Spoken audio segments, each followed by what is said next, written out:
Welcome to the news. We start with major entertainment news as we dive into the latest updates. We are looking at the exciting return of Star Wars Night at Slugger Field, where you can find out all the details about the upcoming event, including the Star Wars drone show and the Space Sword giveaway happening on May 16th. Get ready to mark your calendars because this is a major event you won't want to miss. Here's a simple way to protect your phone without stress. This ALEN 3-pack comes with tempered glass screen protectors, camera lens protectors, and an installation frame for an easier, cleaner fit. It's clear, case-friendly, and built to help guard against scratches and everyday bumps. Check the link in the comments to get it on Amazon. Next up, we shift gears to Hollywood and the massive success of The Mandalorian. We hear incredible insights from Pedro Pascal about his journey to becoming a household name, specifically how he landed the role of Din Djarin, and what that experience was like when he first thought he might just be a random droid. We break down the fascinating behind-the-scenes stories of this pivotal role and the future of the Star Wars universe. Now for some deep dives into the gaming and production world. We examine the surprising success of Star Wars, fate of the Old Republic, and the unexpected backing behind its development, focusing on how Simon Zhu and Casey Hudson are tackling the future of game development and their stance on using generative artificial intelligence in creative projects. And finally, we look at the bigger picture with Jon Favreau discussing the strategic vision behind The Mandalorian and Grogu. He explains how this project is a huge opportunity to introduce Star Wars to a brand new audience, using characters like Grogu to bridge the gap. Don't forget to stay tuned for all the latest updates, and make sure you visit batsbaseball.com for more details on the Star Wars event. The Star Wars universe is making a return to Slugger Field, promising an exciting event for fans. The Louisville Bats are hosting a Star Wars drone show and a Space Sword giveaway on May 16th. Fans interested in catching the action or participating in the giveaway are encouraged to visit batsbaseball.com for more details. For those looking to stream WHAS 11 content on their mobile devices, the dedicated WHAS 11 app is required. Pedro Pascal initially believed he had been cast in a random droid role for his appearance in The Mandalorian, highlighting his progression from supporting roles to a major franchise presence. Pascal, who has been active in Hollywood since the late 1990s, had previously secured notable roles in projects like Netflix's Narcos as DEA agent Javier Peña and HBO's Game of Thrones as Oberyn Martell. But prior to The Mandalorian, he was more accustomed to supporting parts. When series creator Jon Favreau offered him the role of the helmeted bounty hunter Din Djarin in the live-action Star Wars series, Pascal admitted to his initial uncertainty. He recalled questioning the casting process, asking, "Okay, so what am I? Like, who am I, a droid? What voice do you want?"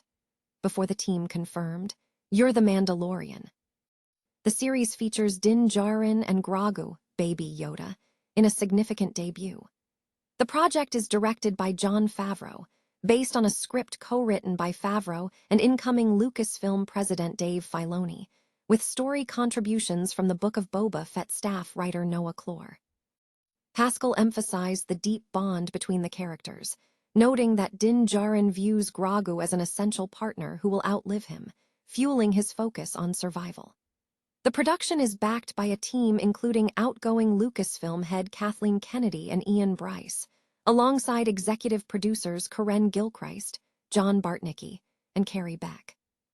The cast includes Sigourney Weaver as Colonel Ward, Jeremy Allen White as Rada the Hutt, Johnny Coyne as an Imperial warlord, Steve Blum as Zeb Aurelios, Martin Scorsese as an Ardennian fry cook, and Filoni as X-Wing pilot Trapper Wolf. The film is scheduled for exclusive theatrical release on May 22nd and is rated PG for sci-fi violence and action. A new development signals a deliberate pushback against generative artificial intelligence in the development of the upcoming Star Wars Old Republic game, Star Wars: Fate of the Old Republic. Kotaku reports that the project, which garnered significant attention at the Game Awards 2026 showcase and features Mass Effect director Casey Hudson, will not be utilizing soulless, generative AI tools in its production pipeline.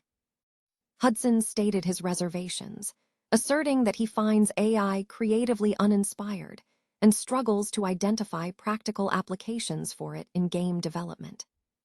The game's funding path is also noteworthy. Hudson secured backing from Simon Zhu, a veteran of the Chinese conglomerate NetEase, who has been actively reinvesting in projects previously pulled by the company.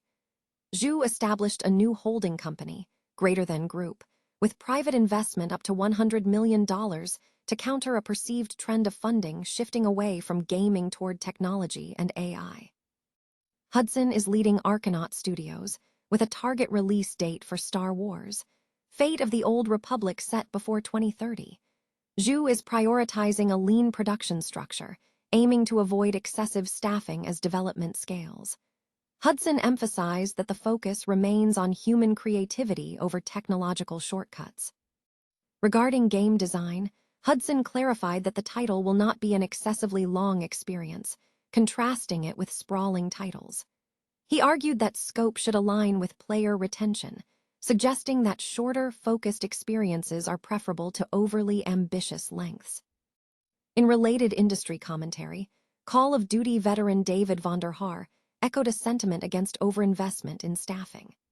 Vonderhaar stressed that funding alone does not guarantee quality, asserting that human talent is the critical factor in creating successful games, contrasting this approach with previous investment-backed studio startups that often struggled with vision and timelines.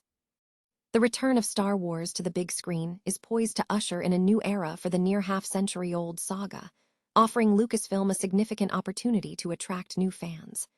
Director Jon Favreau, who helmed The Mandalorian and Grogu, emphasized this potential when discussing the film with Games Radar.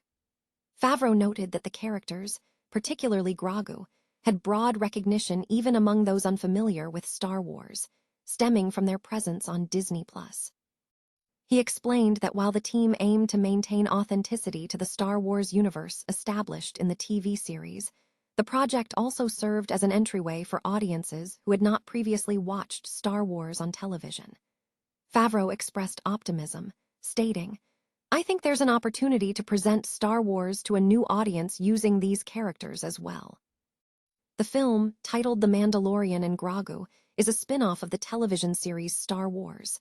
The Mandalorian, set between the events of Episode VI, Return of the Jedi, and Episode VII, The Force Awakens, focusing on Din Djarin and Grogu. Production began in 2024, directed by Jon Favreau and produced by Favreau, Kathleen Kennedy, and Dave Filoni. The announcement of the film, along with news regarding a second season of Star Wars, Ahsoka, and ongoing development for a fourth season of The Mandalorian, followed earlier reveals. The film's theatrical release date has seen several shifts, originally scheduled for December 20, 2024, before being delayed due to the COVID-19 pandemic and the Writers Guild of America strike, ultimately landing in May 2026. Further developments included the reveal of the initial film logo, matching that of The Mandalorian Season 3, and the casting announcement of Sigourney Weaver in August 2024. Additionally, the release will be accompanied by an update to Millennium Falcon, Smuggler's Run, which will feature a new mission incorporating Djarin, Grogu, Tatooine, Endor, and Cloud City. In related cultural news, the Lucas Museum of Narrative Art is set to host an opening ceremony, exploring the power of visual storytelling. Founded by George Lucas and Melody Hobson, the museum delves into how images shape collective memory, featuring collections spanning iconic art and cinema. Lucas and Hobson are committed philanthropists, having signed the Giving Pledge to support education, particularly in the arts.